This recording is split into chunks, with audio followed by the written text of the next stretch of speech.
Hello everyone, कैसे हैं आप सभी लोग। तो आज हम लोग आपके लिए इंटर्नशाला की वेब डेवलपमेंट समर ट्रेनिंग की क्विज लेके आए हैं। तो ये क्विज आपके लिए काफ़ी इम्पोर्टेंट हो सकता है, तो इसलिए हमने सोचा कि आपको भी क्यों ना फ्री जो है इस क्विज का लाभ दिया जाए और इस इम्पोर्टेंट क्वेश्चन को आपको दिया जाए। तो हम लोग साथ साथ जो है इस क्विज को सॉल्व करेंगे। एक क्विज तो हमने सॉल्व कर लिया है ऑलरेडी, लेकिन बाकी सारे क्विज को हम लोग साथ साथ मिल के सॉल्व करेंगे। और ये क्विज काफ़ी इम्पोर्टेंट है क्योंकि इंटर्नशाला वालों ने इसको बहुत ध्यान में रख के बनाया है, क्योंकि ये कंपनीज़ में भी पूछे जाते हैं और हमने देखा कि ये बहुत ट्रिकी क्वेश्चंस हैं सभी। तो चलिए अभी हम लोग स्टार्ट करते हैं। सबसे पहले हम लोग देखते हैं कि यहाँ पे दिखाया गया है, which of the following is not A correct example of client server pair. तो क्लाइंट सर्वर मॉडल आपने पढ़ा होगा। क्लाइंट सर्वर मॉडल क्या होता है, यहाँ पे देख लीजिए, आपका जो डेस्कटॉप होता है वो एक क्लाइंट एक्ट करता है और एक बड़ा सा सर्वर होता है। कभी कभी तो आपका डेस्कटॉप ही क्लाइंट सर्वर दोनों की तरह एक्ट करता है, लेकिन कभी कभी देखा जाता है कि जैसे जब भी आप google.com को सर्च करते हैं, मान लीजिए, तो जो google.com का, तो यहाँ पे आपका जो सिस्टम है, आपका जो डेस्कटॉप है वो क्लाइंट एक्ट करता है और ये रिक्वेस्ट जाता है आपका सर्वर के पास। तो यहाँ पे दिखाते हैं हम लोग, ये जो रिक्वेस्ट जाता है वो सर्वर के पास जाता है, ठीक है। तो इस तरह से क्लाइंट सर्वर मॉडल का काम करता है और वो जो सर्वर होता है उस रिक्वेस्ट की प्रोसेसिंग करता है। आफ्टर प्रोसेसिंग ये जो डेटा है वो उस क्लाइंट को भेज देता है, या उस रिक्वेस्ट को फुलफ़िल करके वो उसको भेज देता है। तो कुछ इस तरह का सीन होता है क्लाइंट सर्वर मॉडल में। क्लाइंट सर्वर मॉडल को आप अगर जो और डिटेल में पढ़ना चाहते हैं तो हमको आप कमेंट कर सकते हैं, तो उसमें हम आपको बता देंगे। यहाँ पे पेयर दिखाना है कि कौन सा पेयर जो है गलत है। तो आप लोग जैसे देख रहे हैं, स्टूडेंट एंड टीचर का यहाँ पे दिया गया है। तो ये पेयर जो है बिल्कुल सही लग रहा है, क्योंकि जो स्टूडेंट होता है उसको आप एज ए क्लाइंट मान सकते हैं और टीचर को एज ए सर्वर मान सकते हैं। तो क्लाइंट जो स्टूडेंट की सारी रिक्वेस्ट होती हैं वो एक टीचर फुलफ़िल करता है। सेम इसी प्रकार से डॉक्टर एंड पेशेंट का भी जो भी पेशेंट को आप मान सकते हैं यहाँ पे क्लाइंट, और डॉक्टर को आप मान सकते हैं एज ए सर्वर। तो पेशेंट की सारी ज़रूरतों को, सारी रिक्वेस्ट को डॉक्टर फुलफ़िल करता है। ओके, थर्ड ऑप्शन है DNS and web server. DNS and web server ये थोड़ा इम्पोर्टेंट दिखेगा आपको। क्यों इम्पोर्टेंट है? क्योंकि जो डीएनएस, पहले आपको डीएनएस जानना होगा। डीएनएस होता क्या है? Domain name server. अभी आपको डोमेन नेम सर्वर यदि आपको फुल फॉर्म पता है ना, तो भी आप कुछ को लग जाएगा अंदाज़ा कि अरे यार ये तो सर्वर है और वेब सर्वर भी एक सर्वर है, दोनों सर्वर हैं, तो इसका तो कोनो फंडा ही नहीं बनता है, ठीक है। तो यहाँ पे डीएनएस क्या करता है कि जितने भी डोमेन होते हैं उनकी आईपीज़ को एक टेबल, डोमेन नेम सर्वर के पास एक टेबल होता है, उसमें सभी डोमेन, जितने भी डोमेन हैं, जैसे www.google.com, www.facebook.com, तो इन सभी का जो है आईपी रखता है कि किस google.com का आईपी क्या है, फेसबुक की जो आईपी है वो क्या है। तो सभी डोमेन, जितने भी डोमेन हैं आपके, उन सभी डोमेन का एक आईपी, जो उनकी आईपीज़ हैं उनको वो रखता है, ठीक है। तो कुछ ऐसा यहाँ पे कंसेप्ट चलता है। तो दोनों सर्वर हैं यहाँ पे, दोनों सर्वर होने की वजह से यहाँ पे आपका जो ये वाला ऑप्शन है ये गलत है, ठीक है। तो इस पे आप क्लिक करेंगे। आपका अगला जो यहाँ पे ऑप्शन दिया है वो दिया गया है ब्राउज़र एंड वेब सर्वर। तो ब्राउज़र हमारा, जैसे बताया ना कि हमारा जो डेस्कटॉप होता है वो डेस्कटॉप, आप यहाँ पे ब्राउज़र ओपन कर लीजिए और मान लीजिए आप यूआरएल पे आप लिख रहे हैं www.google.com, तो ये सर्वर पे जाएगा। सर्वर वो रिक्वेस्ट करेंगे आप सर्वर के पास, ठीक है। सर्वर आपकी वो रिक्वेस्ट को फुलफ़िल करेगा। देखेगा, प्रोसेसिंग करेगा कि हाँ भाई सही इसने चीज़ का रिक्वेस्ट किया है, तो आपको www.google.com का जो है उसको ओपन करके मतलब उसका रिक्वेस्ट आपको दे देगा और आप उसको ओपन कर पाएंगे, उसके डेटा को आपको दे देगा सर्वर गूगल के। तो इस तरह का कंसेप्ट चलता है आपका यहाँ पे। तो आगे बढ़ते हैं हम लोग अब, और अभी यहाँ पे आपका देखेंगे तो अच्छा क्वेश्चन आया है, arrange the following steps of client and server communication. यहाँ पे देखो क्लाइंट सर्वर कम्युनिकेशन को यहाँ पे दिखाया गया है इन द राइट ऑर्डर। तो क्लाइंट सर्वर के जो कम्युनिकेशन जिस तरह से होता है, किस किस ऑर्डर में क्लाइंट और सर्वर का कम्युनिकेशन होता है उसको यहाँ पे दिखाना है आपको। ये रैंडमली सभी कुछ दिया गया है, इसको आप सेट करेंगे। जैसे देखो आप यहाँ पे सब कुछ मूवेबल है पूरा, तो इसको आपको मूव करके सही स्टेप में लिखना है। The client feels the needs of a service, तो ये तो बिल्कुल सही लग रहा है। कोई भी क्लाइंट हो, सबसे पहला उसका काम यही होता है कि उसको सर्विस की नीड पड़ती है। सबसे पहले तो नीड पड़ेगी कोई भी सर्विस करने की। जैसे आपको google.com सर्च करना है तो सबसे पहले उसकी नीड होगी गूगल सर्च करने की। The client finds the relevant server as per its need, तुरंत वो सर्वर तो पा नहीं जाएगा, तो ये तो अभी दूसरा स्टेप हो नहीं सकता। The server acts and processes, अरे भाई सर्वर पहले एक्ट कहाँ करेगा। The client makes a request to the server mentioning what its want, तो ये वाला सही लग रहा है बिल्कुल। दूसरे नंबर पे जो क्लाइंट होता है वो रिक्वेस्ट करता है, एक रिक्वेस्ट करेगा to the server mentioning what its want. फिर देखो यहाँ पे और भी दिया गया है, क्लाइंट वाले को सबसे पहले पास ले आते हैं, सर्वर वाला तो लास्ट में रहेगा। सर्वर लास्ट का काम रहेगा, सर्वर का सबसे पहले क्लाइंट का काम चलेगा यहाँ पे। तो देखो ये वाला पहला वाला सही है, दूसरा तीसरा और चौथा इसको देखो, इसको अरेंज करो। The client makes a request to the server mentioning what its want. फिर थर्ड है the client finds the relevant server as per its need. तो जो क्लाइंट होता है वो उचित सर्वर को ढूंढता है अपने ज़रूरत के अनुसार, ये तो सही लग रहा है। The client gets close to the server to establish a communication channel, हाँ ये भी सही है। उसके पास जाता है, जो क्लाइंट होता है वो सर्वर के पास जाता है कम्युनिकेशन एस्टेब्लिश करने के लिए। The client makes, second number वाला देखो, the client makes a request to the server mentioning what want. तो थोड़ा सा वेट करो, बस इसको हम लोग अरेंज कर रहे हैं बिल्कुल।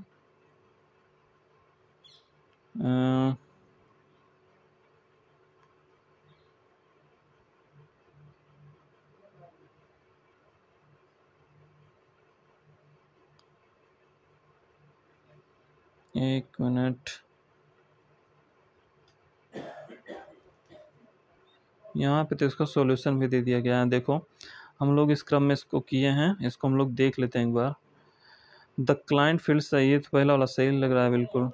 The client finds the relevant server as per its need, देखो हमने ये भी सही किया है। थर्ड नंबर पे देखो क्या है, the server acts and processes the request. अरे यार ये तो गलत कर दिया हमने, सर्वर वाला तो गलती से मूव हो गया है, सर्वर को तो हमने लास्ट में ही रखा था। तीसरा नंबर यहाँ पे है, the clients makes a request to the server mentioning what its want, तीसरे नंबर पे। अरे भाई तीसरे नंबर वाला थोड़ा गलत कर दिया हमने, ये इस तरह से रहेगा, अभी सही लग रहा है पूरा। तो सबसे पहले उसको रिक्वेस्ट की ज़रूरत ये देखो थोड़ा ट्रिकी क्वेश्चन था, इसमें थोड़ा सा टाइम लग सकता है। The client feels the needs of a service पहला नंबर हो जाएगा। जो फिर क्लाइंट होगा वो रिलेवेंट सर्वर, अपने आवश्यकता अनुसार रिलेवेंट सर्वर, जैसे मान लो URL को आपने डाल दिया google.com को, तो वो क्या करेगा कि अब google.com आपने डाल दिया, अब वो URL क्या करेगा, वहाँ पे देखेगा कि इसको कौन सा सर्वर फुलफ़िल कर सकता है, तो गूगल का सर्वर फुलफ़िल करेगा। ठीक है, केवल गूगल का ही सर्वर आपको google.com की रिक्वेस्ट को एक्सेप्ट करके आपको उससे रिलेवेंट डेटा दे सकता है, और कोई नहीं दे सकता ना, सिर्फ गूगल ही दे सकता है। तो वही दूसरे नंबर पे काम करेगा। फिर तीसरे नंबर पे the client gets close to the server to establish a communication channel. तो जो क्लाइंट होगा जैसे ही जानेगा कि हाँ ये दे सकता है, तो उसके पास जाएगा, उस सर्वर के पास जाएगा कम्युनिकेशन चैनल को स्टेब्लिश करने के लिए। ओके, फिर क्या करेगा, the client makes a request to the server mentioning what its want. अब जो है जो क्लाइंट होगा वो रिक्वेस्ट करेगा कि भाई हमको इस चीज़ की ज़रूरत है और आप प्लीज़ हमको इस रिक्वेस्ट को आप फुलफ़िल करिए और इससे रिलेवेंट डेटा हमको दीजिए। यूज़र ने रिक्वेस्ट किया है, ठीक है। तो the server acts and processes the request. तो सर्वर उसके बाद में उसकी प्रोसेसिंग करेगी उस डेटा की, और फिर जो है उस रिक्वेस्ट की प्रोसेसिंग करेगी, उसके बाद में उससे रिलेवेंट डेटा दे देगी आपको। Okay, the server sends and response to the client. तो यही फंडा था। आगे बढ़ते हैं। अभी देखो आईपी से रिलेटेड क्वेश्चन आ गया है। आईपी तो इम्पोर्टेंट है आपका। विच of the following is not correct IP address. तो यहाँ पे देखने के बाद तो लग रहा है कि सब आईपी वर्जन 4 के ही एग्जाम्पल हैं। हाँ बिल्कुल, आईपी 4 के एग्जाम्पल हैं सभी। अब देखो, ओके, आईपी वर्जन 4 का कंसेप्ट होता है कि 0 से 255 ही यहाँ पे जो है हो सकते हैं। जो नंबर्स होते हैं वो 0 से 255 ही हो सकते हैं। ओके, तो सबसे पहले तो हमको ये देखना है कि 255 से कोई ज़्यादा ना हो, 0 से कोई कम ना हो। यहाँ पे देखो पहला नंबर तो सही है। दूसरा नंबर देखो 272 आ गया है यहाँ पे दूसरे नंबर पे, ये गलत लग रहा है। बाकी 255 से सभी कम ही हैं। तीसरा भी फॉलो कर रहा है इस चीज़ को। अभी हम लोग इस पर देखते हैं सबमिट करके सही है या गलत है, देखते हैं अभी। ओके, तो अभी ये आंसर हमारा करेक्ट है। और एक बार आप अगर यहाँ पे देखो 0 से 255 यहाँ पे दिया गया, एक बार अगर जो आपने कोई भी चीज़ फिल कर दिया है तो आप उसको फिर यहाँ पे क्लिक करके आप देख सकते हैं, उसको फिर नहीं कर सकते हैं आप चेंज। एक बार क्लिक करके सबमिट कर दिया यदि आपने आंसर, तो सबमिट हो गया आपका। फिर आप उसको चेंज नहीं कर सकते हैं। ओके, नेक्स्ट क्वेश्चन देखा जाता है। Which of the following is correct with respect to the web server. तो वेब सर्वर के रिस्पेक्ट में कौन सा यहाँ पे सही है ऑप्शन, उसको देखते हैं हम लोग। Web server renders an HTML code. तो जो वेब सर्वर होता है वो HTML कोड का रेंडर करता है, क्या सही है? दूसरा देखो, वेब सर्वर गलत है, बिल्कुल गलत है भाई। वेब सर्वर कभी HTML कोड को रेंडर नहीं करता है।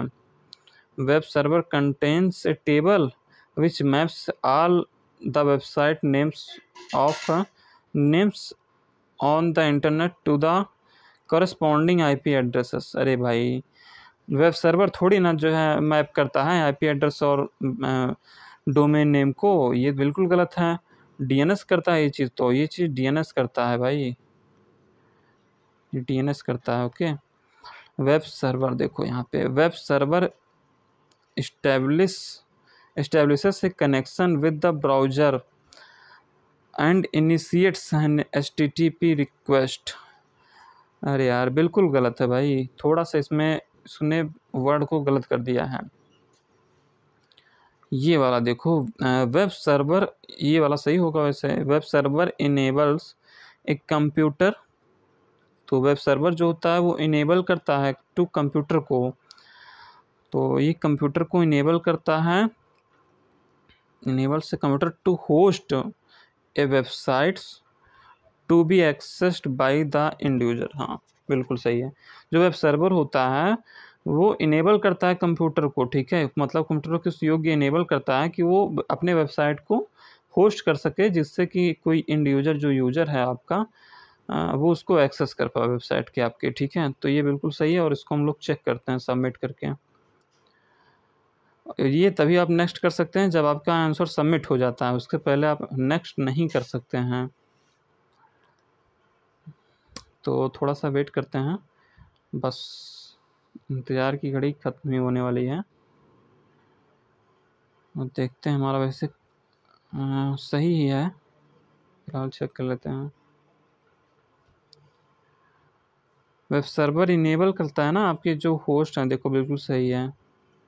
अभी हम लोग 5वें क्विज पे पहुंच गए हैं और ये आपका लास्ट क्विज है। ओके, चलिए देखते हैं अभी इसको। Which of the following is correct with respect to the DNS server. तो इसमें से कौन सा करेक्ट है डीएनएस सर्वर के रिस्पेक्ट में? हाँ, तो डीएनएस सर्वर हमने अब यही क्वेश्चन पूछा होगा, हम इसको देखेंगे भी नहीं, लेकिन हम आपको बताएंगे फिलहाल डीएनएस से क्वेश्चन ही क्या पूछेगा वो। डीएनएस से यही इसका फंडा है ना कि डीएनएस में जो डोमेन होते हैं, डोमेन से रिलेटेड जो आईपी होती है उसको ये मैप करने का काम करता है। जस्ट एग्जांपल हम एक लेते हैं, जैसे google.com है, इसकी आईपी क्या होती है, और मान लीजिए आप यहाँ पे facebook.com है, फेसबुक से रिलेवेंट जो आईपी होगी, और मान लीजिए हमारा वेबसाइट हो गया specific.com, तो उसकी जो आईपी होगी। इस तरह से जो डोमेन होते हैं, डोमेन क्या करता है कि पहले आप देखो आईपी को याद करना और उसको लिख करके आप किसी भी वेबसाइट को सर्च करना बहुत मुश्किल होता है, इसीलिए उसको आसान करने के लिए नेम बनाया गया, उससे रिलेटेड डोमेन नेम बनाया गया। ठीक है, तो इससे पहले क्या होता था, आईपी चलता था, तो आईपी को लर्न करना google.com सभी याद कर लेते हैं, लेकिन जो उसकी आईपी है उसको कौन याद करता है। लेकिन अभी google.com की आप आईपी लिख दीजिए और फिर गूगल सर्च इंजन पे और आप उसको सर्च कीजिए, आपको google.com खुल जाएगा, आपका गूगल की ही वेबसाइट खुलेगी वहाँ पे। तो पहले आईपी चलता था, फिर उसको जो है डीएनएस के कंसेप्ट से उसको मैप कर दिया गया डोमेन नेम में,